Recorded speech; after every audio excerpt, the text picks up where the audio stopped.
Emily sat at the kitchen table, absently stirring her coffee as the weight of the past few months bore down on her. The house was quiet, save for the soft hum of the refrigerator and the occasional rustle of the wind outside. Mark had left for work, and the kids were at school. She should have felt relief, time to herself, but instead, she felt like she was suffocating. The silence, once comforting, now felt like an oppressive force, reminding her of the loneliness she had been struggling with for far too long. The silent strain, Mark's indifference. As the days passed, Emily began to feel increasingly isolated. Despite Mark's earlier attempts to console her, the emotional distance between them seemed to widen. He didn't understand the full depth of her pain, nor did he seem to grasp how much Ruth's constant comparisons and criticisms were affecting her. It wasn't that he didn't care, it was that he didn't know how to handle it. Emily had always been the one who took care of things, the one who managed the home, the kids, and kept the peace between family members. Now she was the one who needed support, but she couldn't seem to get it from anyone. One evening, after yet another exhausting day of juggling household chores and caring for the children, Emily tried to open up to Mark. "I'm feeling overwhelmed," she said quietly, her voice shaking slightly. "Ruth's comments, they're really starting to get to me. I don't know how much longer I can keep pretending everything's okay." Mark, sitting across from her at the dinner table, didn't look up from his phone. "I told you, Emily, don't let her get to you. You know how she is. It's not a big deal." But Emily felt the sting of his indifference. It wasn't just Ruth's words anymore, it was Mark's lack of response. He wasn't angry at her for expressing her feelings, but he wasn't offering any real help either. He didn't seem to understand why it bothered her so much. And that was the problem. He didn't understand. "I need more than just don't let her get to you, Mark," Emily replied, her voice tinged with frustration. "I need you to be there for me. I need you to see what I'm going through." Mark put his phone down, finally making eye contact, but the tiredness in his eyes suggested he didn't fully grasp the depth of her pain. "I'm here for you, Emily. You know that." But Emily wasn't so sure anymore. She needed more than just someone physically present. She needed emotional support, reassurance that she wasn't alone in this battle. She needed to feel like they were a team. But with each passing day, it felt like she was fighting this battle on her own. Feeling like an outsider, the family dynamic. The tension wasn't just affecting her relationship with Mark, it was affecting her entire sense of belonging in the family. Emily had always been the one to host family gatherings, to make sure everyone felt welcome and included. But lately, she had begun to feel like an outsider in her own family. Ruth's critical remarks, combined with Mark's lack of support, made Emily feel invisible. It was as though she was doing everything she could to fit in, to be a good wife and mother, but it was never enough. At a recent family get-together, Emily sat quietly at the dining table, listening as Ruth and the other women in the family exchanged stories of their accomplishments. Lisa was talking about the latest project she had finished for her home business, and Amanda was sharing how she had just received a promotion at her job. Emily smiled politely, but inside, she felt like she was sinking. Why did it seem like everyone else was thriving while she struggled to keep her head above water? Ruth, of course, had no problem pointing out how well other women in the family were doing. "You know, Emily," Ruth began casually, as if the words were harmless, "I was just telling Lisa how great it is that she's managed to build such a successful business from home while still raising 3 kids. It's impressive how she can juggle everything." Emily tried to smile, but it was hard. Ruth's words stung, and she felt the familiar pang of inadequacy creeping in. She had made the decision to stay home with the children, but in Ruth's eyes, it seemed like she had chosen the easier path, the path that came with fewer accolades and less praise. It wasn't that Emily didn't love her family or appreciate their success. But with Ruth's constant comparisons, she began to question if she had made the right choice. She loved being there for her children, but sometimes she wondered if she was enough. It felt like no matter how much she did, it was never enough to earn the same kind of praise that Lisa and Amanda received. The weight of isolation. Emily's sense of isolation deepened as the months wore on. She started withdrawing from family gatherings, feeling like she was under constant scrutiny. The joy she once felt in being with her loved ones was now replaced by anxiety and self-doubt. She stopped inviting Ruth over as frequently, and even when they did meet, Emily couldn't shake the feeling that she was being judged. Ruth's comments, though never overtly malicious, left her feeling invisible and unimportant. The emotional toll of these ongoing comparisons began to affect Emily's daily life. She found herself snapping at the kids more often, overwhelmed by the pressure to keep up with everything. Her patience, once boundless, was now running thin. She couldn't shake the constant nagging feeling that no matter how hard she tried, it would never be enough. One evening, after a particularly tense family dinner, Emily found herself in the bathroom, tears streaming down her face. She felt like she was losing herself. She had always been strong, the one everyone turned to for support. But now, she felt like she was at the edge, struggling to hold on, reaching out for help. As Emily sat in the bathroom, her thoughts swirling in a haze of exhaustion, a new realization began to form. She couldn't keep living this way. She couldn't keep pretending that everything was fine when it wasn't. She needed help, and it was time to ask for it. She had always been the one to hold it all together, but now she knew that it was okay to lean on others. The next day, Emily made a decision. She would seek professional help. She would talk to a therapist, someone who could help her navigate these overwhelming emotions and guide her in finding a sense of peace. She didn't have all the answers, but she knew she couldn't keep suffering in silence. The first step toward healing. That evening, after putting the kids to bed, Emily sat down with Mark. "I've made an appointment with a therapist," she said quietly. Mark looked at her, surprised but supportive. "I think it's time I get some help," she added. Mark nodded slowly, his expression softening. "Emily, I'm proud of you for doing this. We'll get through this together." For the first time in months, Emily felt a glimmer of hope. She wasn't sure what the future held, but she knew that this was the first step toward healing. She didn't have to do this alone. She was taking control of her life again, and that, in itself, was a victory. After months of feeling beaten down by Ruth's criticisms and Mark's indifference, Emily finally reached her breaking point. The weight of constant comparisons, the lack of emotional support, and the ever-growing distance in her marriage became too much for her to bear. Emily had always prided herself on being strong, but now she felt exhausted, not just physically, but emotionally and mentally. It seemed like every time Ruth spoke, it was another reminder of how she was falling short, no matter how hard she tried. But one evening, as Emily sat in her bedroom, staring blankly at the wall, a quiet but powerful thought began to form in her mind. She couldn't keep living this way. She couldn't let Ruth's words define her. She couldn't keep doubting herself or sacrificing her happiness for the sake of others. The emotional rebellion, confronting Ruth. Emily had spent far too long hiding her feelings, putting up with Ruth's unrelenting comparisons, and convincing herself that things would somehow get better. But deep down, she knew that nothing would change unless she took control of the situation. It was time to confront Ruth, to stand up for herself, and to stop pretending that everything was fine. The next day, Ruth stopped by the house, as she often did, unannounced. Emily could feel the tension building in the pit of her stomach. This was it, the moment she had been dreading and yearning for all at once. She could either keep quiet and let Ruth's words continue to eat away at her, or she could speak her truth and take the first step toward reclaiming her life. "Ruth," Emily began, her voice steady but firm, "I need to talk to you." Ruth, who had been making herself comfortable in the living room, looked up with a slight raise of her eyebrow. "Of course, dear. What's on your mind?" Emily took a deep breath, steadying herself.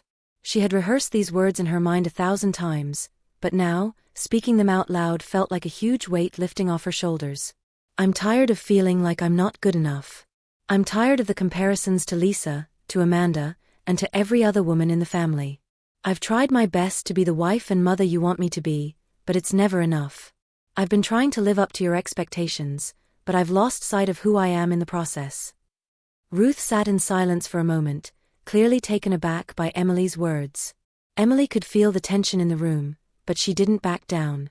This was her moment to reclaim her voice, her identity, and her self-worth. "I chose to stay home and raise my children because I believed it was the best choice for my family," Emily continued, her voice rising with emotion. "But that doesn't mean I'm not capable. I'm doing the best I can, and I need you to respect that. I don't need to be perfect. I don't need to be like Lisa or Amanda. I need to be me." Ruth opened her mouth to speak, but Emily held up her hand, signaling that she wasn't done.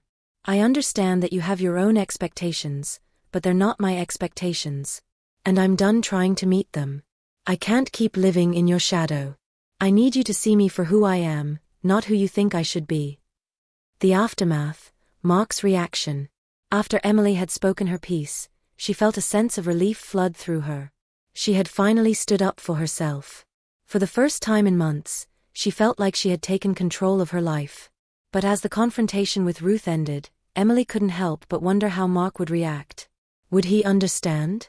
Would he support her, or would he side with his mother? Later that evening, after Ruth had left, Emily sat down with Mark. She had anticipated the conversation, but she still felt a sense of nervousness in her chest.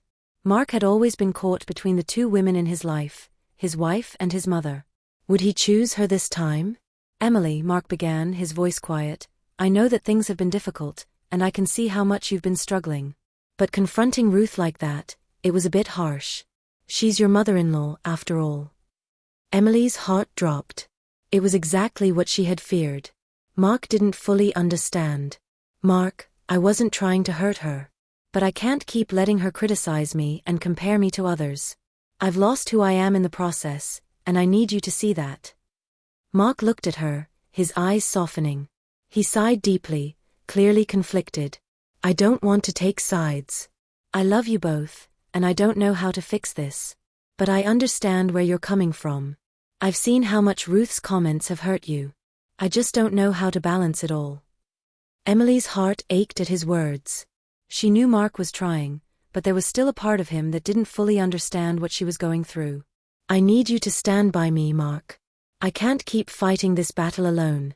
If we're going to move forward, I need your support. There was a long pause as Mark processed her words. Finally, he nodded. I'll do better, Emily.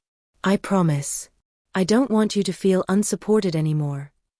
It wasn't the immediate resolution that Emily had hoped for, but it was a start. She had made the decision to stand up for herself, and now, she needed to give Mark the time and space to adjust. It wouldn't be easy, but this was the first step toward healing. A new beginning, Emily's journey to self-empowerment. That night, as Emily lay in bed, she felt a sense of empowerment wash over her. For the first time in what felt like forever, she wasn't defined by anyone else's expectations. She wasn't trying to be the perfect wife or mother. She was simply Emily, the woman who had been lost in the shuffle, but who was now finding her way back to herself. The road ahead wouldn't be easy. There would be more struggles, more moments of doubt, and more challenges with Ruth. But Emily knew that she had taken the first crucial step toward reclaiming her life. She was done hiding. She was done second-guessing herself. From this moment forward, she would stand tall, no matter what anyone else thought. She was enough, just as she was. Emily knew this moment would come. After months of quietly bearing the weight of Ruth's comparisons and criticism, she had finally reached the tipping point. Ruth's subtle remarks had grown sharper, more direct, and Emily's confidence had been slowly eroded by the constant scrutiny. But now, she was done. She couldn't keep living in the shadows of Ruth's expectations. She couldn't allow her worth to be measured by Ruth's standards anymore. The decision to confront Ruth wasn't easy, but Emily knew it was necessary. She couldn't keep pretending everything was fine while Ruth continued to make her feel inadequate. It was time to stop pretending and start living on her own terms. The confrontation, a moment of truth. It was a Wednesday afternoon when Ruth stopped by unannounced, as she often did. Emily had been preparing lunch when Ruth's car pulled into the driveway. Ruth's visits had always been a source of anxiety for Emily, but today, she felt different. Today, she felt resolute. She knew what she needed to do, and she wasn't afraid anymore. "Hi, Emily," Ruth called out as she entered the kitchen, her sharp eyes scanning the room. "I was just passing by and thought I'd drop in. The kids home already?" "Hi, Ruth," Emily replied, her voice steady despite the knot in her stomach. "Yes, they'll be home soon. Can we talk?" Ruth raised an eyebrow, her interest piqued. "Of course, dear. What's on your mind?" Emily took a deep breath, her heart pounding, but she knew this was the moment. "I need to talk to you about something important. Something that has been bothering me for a long time." Ruth frowned slightly. "What's wrong?" "I've been feeling like I'm constantly being compared to other women in the family, like I'm not doing enough.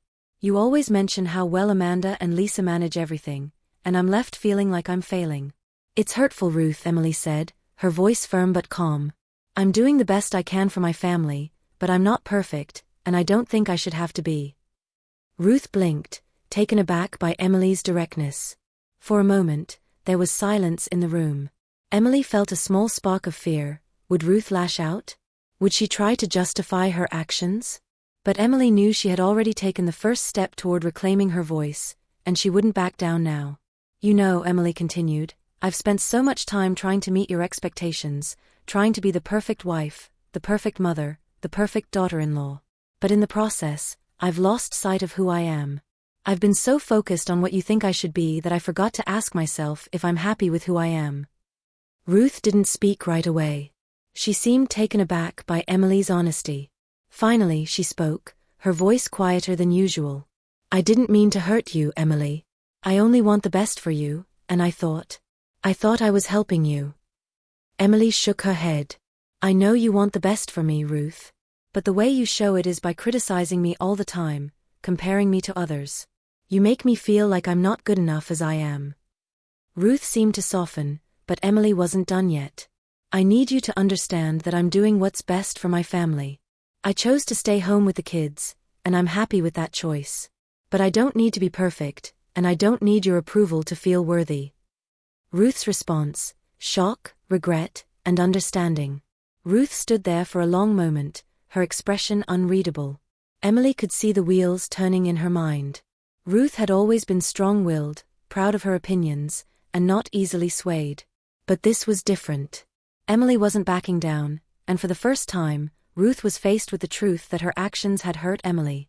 Finally, Ruth sighed and sat down at the kitchen table. I didn't realize I was making you feel that way. I just thought that by pushing you, I was helping you to be better. But I see now that I've been pushing you too hard." Emily felt a wave of relief wash over her. It wasn't an apology, but it was progress. Ruth wasn't outright defending herself. She was listening. And that was all Emily needed, Ruth to hear her, to understand her perspective. "I'm sorry, Emily," Ruth said, her voice softer than it had ever been. "I never meant to hurt you. I just wanted to see you succeed, but I realize now that I've been too focused on my own ideals and not on what you want or need. I'll try to do better. I will." Emily nodded, a sense of calm settling over her. "Thank you, Ruth. That's all I needed to hear. I don't want to fight anymore. I just want us to have a better understanding of each other." The aftermath, a new dynamic. In the days that followed, Emily noticed a change in her interactions with Ruth. The constant criticisms didn't vanish overnight, but there was a shift in how Ruth approached Emily. She began to offer more positive reinforcement, and the comparisons became less frequent. Emily knew it would take time for their relationship to fully heal, but the confrontation had been a crucial step. For Emily, the confrontation wasn't just about Ruth, it was about reclaiming her own sense of self. She realized that standing up for herself had nothing to do with changing Ruth's behavior, it was about changing how Emily allowed Ruth's words to affect her. She had learned that her worth didn't depend on anyone else's approval, and that realization brought her a sense of peace she hadn't felt in a long time. Mark's role, slowly coming around. Later that evening, Emily sat down with Mark to talk about what had happened with Ruth. "I feel better, Mark," she said, her voice steady. "I finally said everything I needed to say.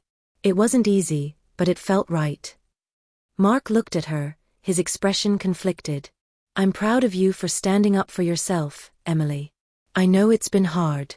I just wish I could have done more to help you with Ruth." Emily smiled gently. "I know, Mark. But you've helped in your own way. I'm just glad I found my voice." It wasn't a perfect resolution, but it was progress. Emily knew that Mark still had a lot to learn about the emotional toll Ruth's behavior had taken on her, but she also knew that their relationship was beginning to shift. Slowly, Mark was learning to support her in ways he hadn't before. A new beginning, Emily's growth and strength. Emily spent the rest of the evening reflecting on everything that had happened. She realized that, in many ways, the confrontation with Ruth was just the beginning of a larger personal transformation. She had taken a step toward being the person she wanted to be, not the person Ruth, or anyone else, wanted her to be. For the first time in a long while, Emily felt empowered. She had faced the source of her pain, spoken her truth, and reclaimed her self-respect. The road ahead wouldn't be easy, there would be more challenges, more moments of doubt, but Emily knew that, with each step, she was becoming stronger.